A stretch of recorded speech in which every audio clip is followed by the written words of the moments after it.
What's up, everyone, and welcome back to Fiction Tea Reviews.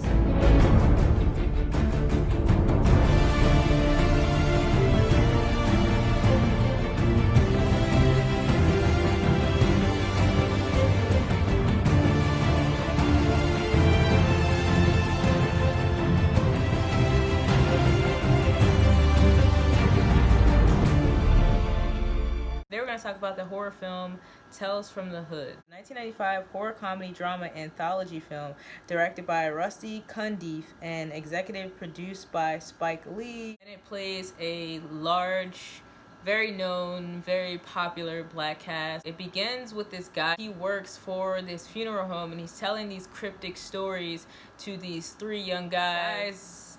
Come to him because they're trying to buy some drugs off of him. The movie came out in 1995, so I'm gonna spoil it. Like, I'm not probably gonna go to every detail, but y'all know me, I love detail. I'm going to go into detail, and this movie came out in the 90s, so yeah, if you haven't seen it, I suggest not watching this because I'm gonna spoil it. But if you don't care, then you can keep on watching it. Just make sure that if you don't want to watch it right now, that you come back and watch it later. So the main theme of this is that there's this guy who works for a funeral home and he's telling these cryptic, spooky stories, these horror stories, these spooky tales about things that have happened to people. And he tells these 4 stories, I believe. One of the stories is about police brutality. This politician guy who ends up being set up by crooked cops and he is killed. And the second one, I believe, is about child abuse, is about domestic abuse. This little boy he tells his teacher that this monster is beating him and hitting on him. And the third one is about kind of a folklore, and it's about like voodoo and this haunted place, the haunted White House, and this racist politician who gets attacked by these dolls, and it has dolls in it.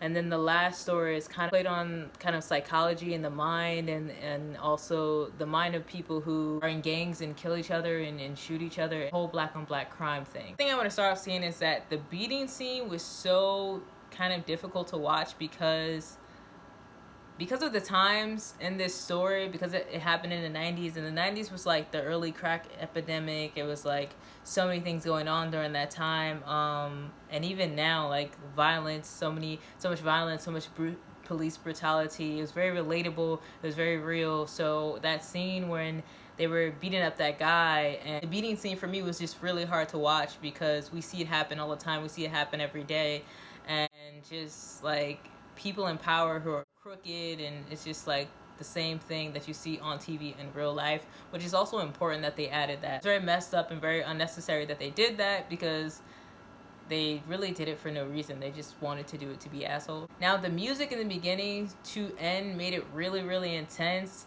because there was like this song that was like black bodies hanging, black, and it was sung by this older woman. And when I think of stuff like this, I remember in school, like I would read like a lot of like black folklore, and this kind of has that vibe of reading like an old black folklore tale about slaves back in the day and how people would use magic and powers and this whole spooky voodoo thing surrounding all this. So yeah, the voodoo is not in this first story, but that music, that song kind of takes you from beginning to end into the story. There were definitely things shown in this story, like how the officer told the other officer that it's a code, you can't say anything, and it haunted him for basically the rest of his life. He became an alcoholic, and it showed how guilt can really creep up on you, and how for other people it doesn't do a thing because you think of it as, well, I'm better, and you know it means nothing. But for others, that guilt chased and carried that guy for basically the rest of his life. That scene of the crooked cops and him saying like don't say anything, and him never, the one cop telling the other cop, his partner, don't say anything, him not saying anything really shows how in real life not speaking up and not saying anything could be the demise of not only someone's life but later on your own life. Saying something could have been the actual change that could have happened in this case. It also showed what type of characters these 3 police officers were who committed this, and what type of person the other police officer who didn't commit it but was definitely a part of it because he never said anything, and he also was a police and he went by the code. and it showed how they were all kind of in this unspoken brotherhood where it doesn't matter if one does it, you can't say anything because you're a cop, even if you don't agree with it. It also shows what type of people they are, because they were basically like, we're gonna kill him, he's not gonna make it out of this graveyard.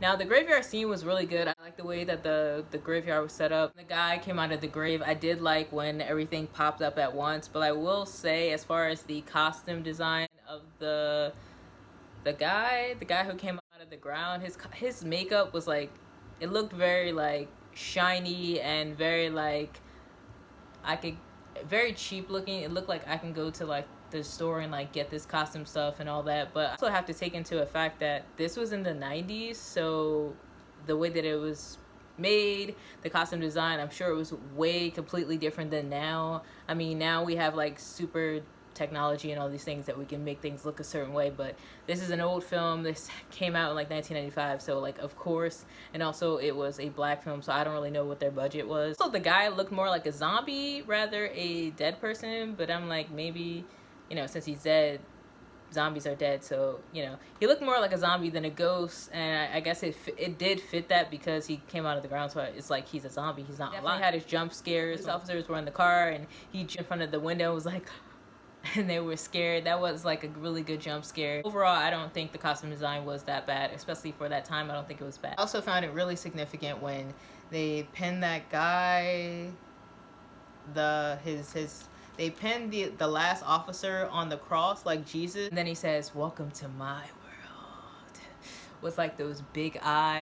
He was just, his character was good. Mr. Sims. Yeah, Mr. Sims' character was like, it was funny, but it also was like creepy. I did feel bad for Clarence's character, who was the one that didn't say anything, and he ended up being put in the psych ward. I was like, dang, I kind of feel bad. On to him for his entire life, and in the end, he had to like be put in a mental institution. The next story with Walter the child, I will say the child did a really good job. His acting skills were on point. All those characters in that section of the story were on point. The kid did a really good job in acting, especially when he was in the bed from crying and like the tears were running down his face and he was just scared to death and he's just like, "Mommy!" Like that was just so good. Also, that camera guy was not slick, because that scene when the teacher came over and he knocked on the door, you saw what they did. They like slid the camera slowly up from her toes all the way up to her legs that were just like open because she had a robe on, and then up to her, like, yeah, not slick. That was kind of like the intro of showing her like seducing the teacher, or trying to seduce the teacher, or make her like a really seductive character. I also like the correlation between the dad being the monster turning out to be the monster. Or was he the dad or the stepdad? Like, who was he really? He had the tattoo of the word monster, and he was the monster. The kid kept drawing pictures of a monster saying, "This monster, it's the thing that's hurting me, it's the thing that's beating me." Even though I know like the sound effects can seem a little like, or like weird, I think for that time it really worked. I feel like the sound effects were good, but because this is 2020 and like I'm so used to like better sound effects and everything, it seemed a little off with the sound effects and with them hitting. But besides that, it seemed like cheap. But it's not to take away the fact that I don't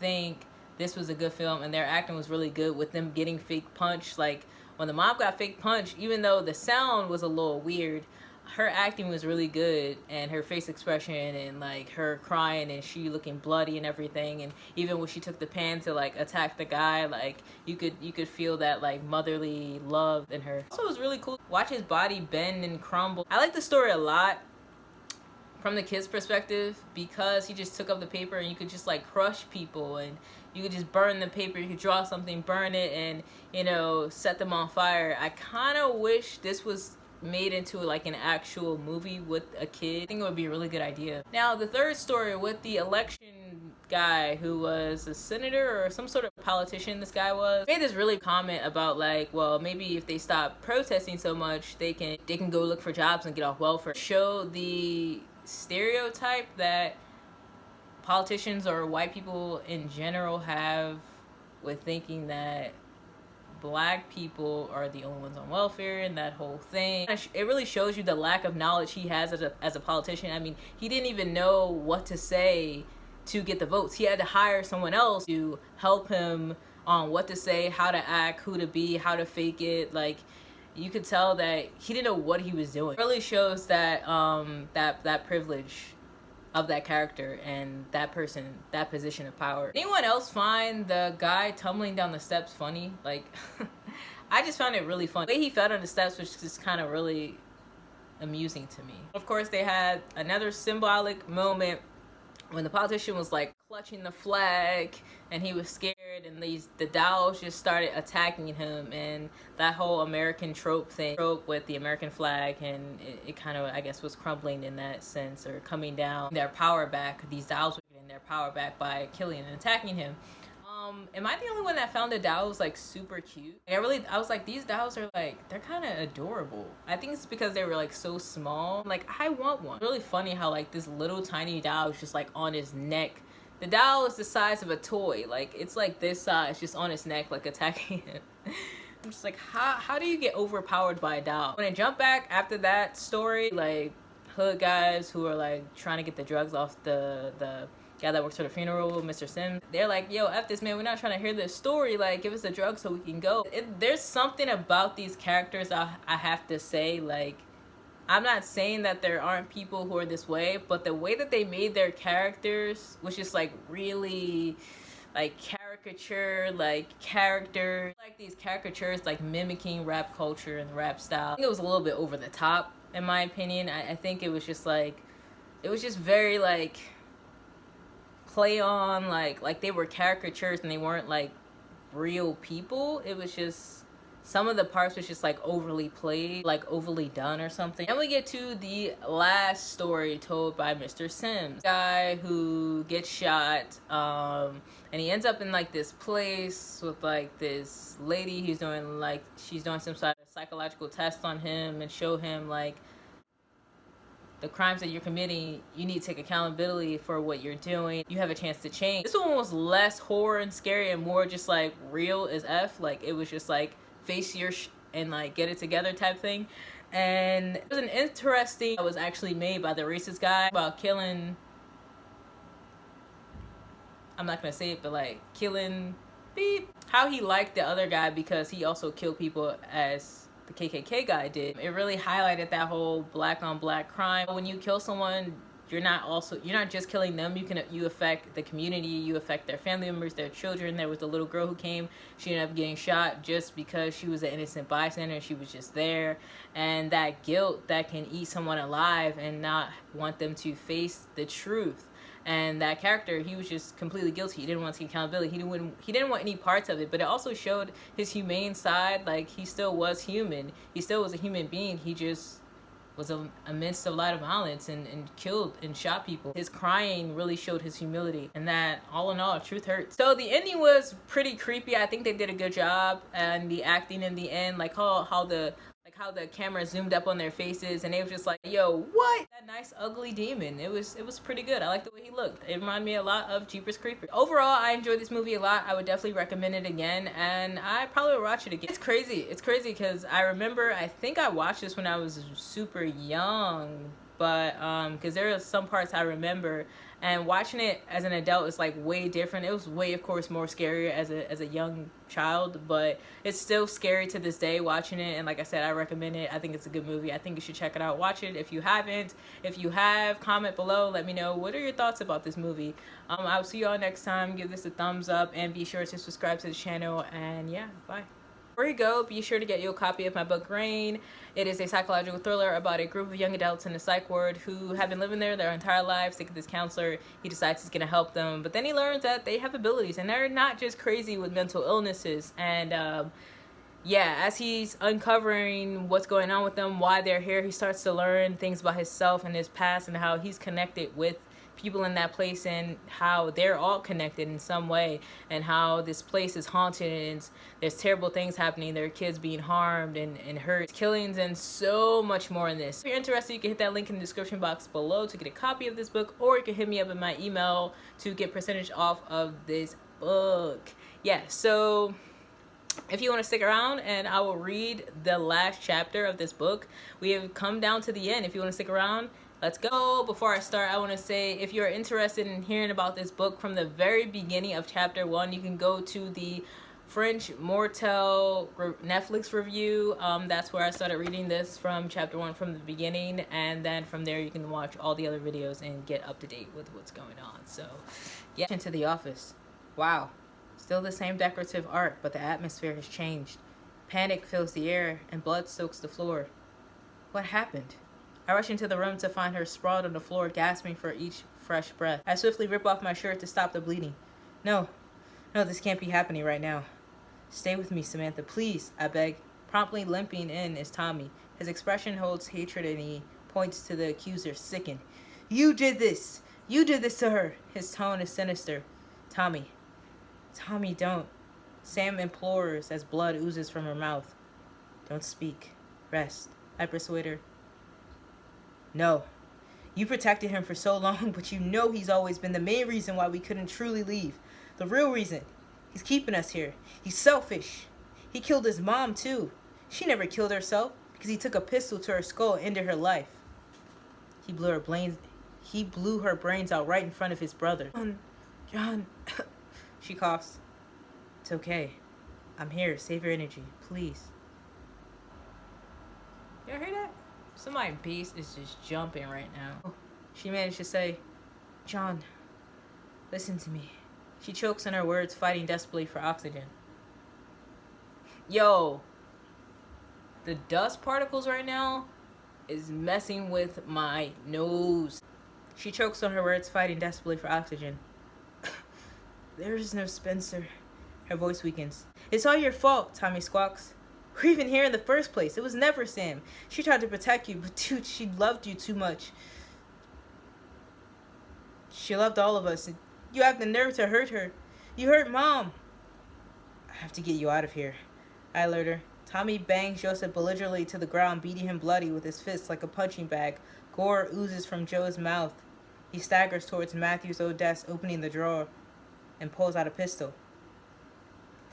Whatever it is you're thinking of doing, don't, I advise. Killed her. He sniffles. I killed her because she begged me. The pistol is aimed at the side of his head. She suffered and wanted out. She wanted the pain gone. He shuts his eyes, remembering all the trauma. To stop the voices, the screaming, over and over and over and over again. His face is crunched, suffering, and mixed with innocence. Well done, brother. A man dressed in a suit, deafening claps, pops my eardrums. Spencer. John, she moans. It's all right, Sam. I search my pockets for the phone.